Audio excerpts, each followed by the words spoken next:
Bienvenue dans cette nouvelle vidéo où je vais partager une énorme cote. Ça sera un pari long terme et ça va être vraiment très rentable pour ceux qui misent une toute petite somme. Donc n'hésitez pas bien évidemment à tous les nouveaux à vous abonner et à activer les notifications. Vous allez voir qu'en suivant mes pronostics, vous allez être en bénéfice. Donc les amis, évidemment, le dernier pronostic a été gagnant. Victoire qualification d'Arsenal qui est passé très tranquillement, 2,40. On valide ça, on est sur un week-end monstrueux. Bon, c'est pas pour me vanter, mais voilà, il faut aussi le dire. Je le dis quand je perds, je le dis quand je gagne. Donc voilà, comme ça au moins tout est carré dans le carré. Pour cette vidéo-là, eh ben, comme je vous le disais, c'est un pari long terme.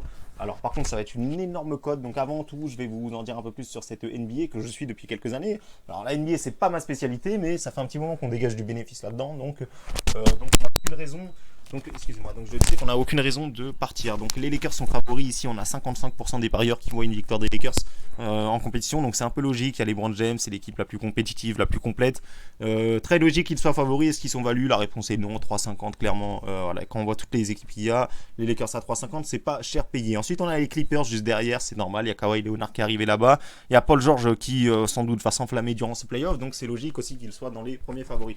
On peut se rendre compte ici que voilà, il y a trois gros favoris, hein. Donc il y a les Lakers, les Clippers, les Bucks, et après les cotes elles augmentent totalement. Donc c'est un petit peu bizarre, même si pour moi voilà, c'est un petit peu aussi logique que ces trois-là soient favoris. Les Bucks, attention, moi je vous déconseille de mettre les Bucks. Pourquoi? En temps normal, il n'y aurait pas eu l'arrêt des confinements, il n'y aurait pas eu le confinement, il n'y aurait pas eu l'arrêt des matchs. Je vous aurais dit les Bucks peuvent aller la chercher, peuvent aller soulever le trophée. Maintenant les Bucks, c'est une équipe qui joue dans une salle où il y a un énorme public derrière eux qui est là pour les soutenir, qui est là pour mettre la pression, qui est là pour faire gagner tout simplement son équipe. C'est pas pour rien que les Bucks sont quasiment injouables quand il y a leur public à domicile. Donc voilà, donc ça c'est une première chose à prendre en compte. Pour moi, les Bucks n'iront pas soulever ce trophée pour la simple et bonne raison que leur public ne sera pas avec eux.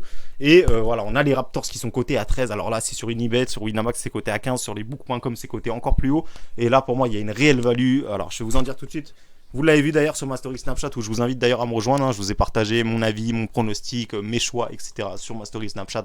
Je vous ai partagé ce pronostic là en avance. Et moi, je pense que les Raptors sont tout à fait capables d'aller soulever ce trophée-là. Et je vais tout de suite vous expliquer pourquoi. La première raison, c'est que l'année dernière, ils l'ont déjà fait. Alors certes, il y avait Kawhi Leonard, mais c'est une équipe qui a de l'expérience, qui a déjà soulevé ce trophée-là. Donc pour moi, déjà, ça c'est un énorme avantage. Une équipe qui l'a déjà faite peut tout à fait le refaire. La deuxième chose, c'est qu'ils ont un effectif qui joue aussi bien à domicile qu'à l'extérieur. Donc, comme vous pouvez le constater pour ceux qui connaissent bien la NBA, à domicile, à l'extérieur, c'est exactement les mêmes statistiques. Je crois qu'ils ont 24 victoires, 9 défaites, et à l'extérieur, c'est la même chose. Donc ça, c'est un premier avantage, alors que quasiment toutes les équipes sont meilleures à domicile en NBA et le soutien du public est trop important. De par les déplacements, de par les salles qui font beaucoup de bruit, etc. Le soutien du public est vraiment primordial. Mais pour les Raptors, ça ne semble rien changer puisqu'ils ont exactement le même ratio à domicile qu'à l'extérieur.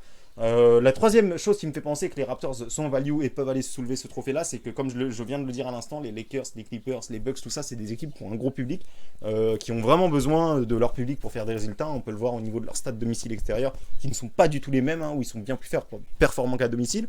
Donc voilà, ça c'est un autre point positif. La quatrième raison, c'est qu'ils n'ont pas de blessés importants. Effectivement, ils ont un effectif qui est quasiment au complet. En tout cas, à l'heure où je vous tourne la vidéo, ils ont quasiment pas de blessés. Donc si ça reste comme ça, ils ont carrément toutes les chances d'aller soulever ce trophée. Et la cinquième raison qui m'a poussé à choisir ce pronostic-là aussi, c'est que les Raptors, c'est une équipe qui a déjà terrassé tout le monde. Ils ont tapé tout le monde. Vous pouvez regarder dans les résultats, ils ont déjà tapé les Lakers, ils ont déjà tapé les Bucks, ils ont déjà tapé les Clippers, ils ont déjà tapé les Rockets, ils ont déjà tapé les Celtics, ils ont déjà tapé tout le monde. Donc ça déjà c'est une belle preuve comme quoi ils sont capables d'aller au bout et de battre n'importe qui tout simplement. Donc pour moi c'est une équipe qui a un basket voilà, très intéressant. En plus de ça, il y a aussi une sixième raison que j'ai pas forcément notée, qui me vient à l'esprit maintenant, c'est qu'ils ont un très bon entraîneur qui fait des choix très intéressants, qui fait des changements très intéressants, qui a une rotation très intéressante, qui sait voilà, faire les changements importants au moment cruciaux dans les matchs. Hein. Donc franchement, ça aussi pour moi c'est un gros point positif. Les Raptors, ils ont un super entraîneur, ils ont un super effectif, ils l'ont déjà soulevé, ils jouent aussi bien à l'extérieur qu'à domicile.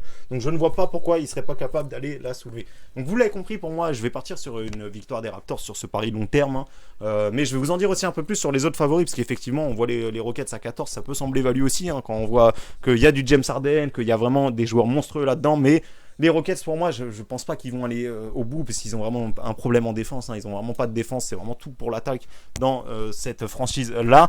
Donc voilà, pour moi, les Rockets n'iront pas au bout. Ils peuvent aller loin, c'est vrai. Si avec un grand James Harden qui fait le taf durant les playoffs, ça peut le faire. Pourquoi pas.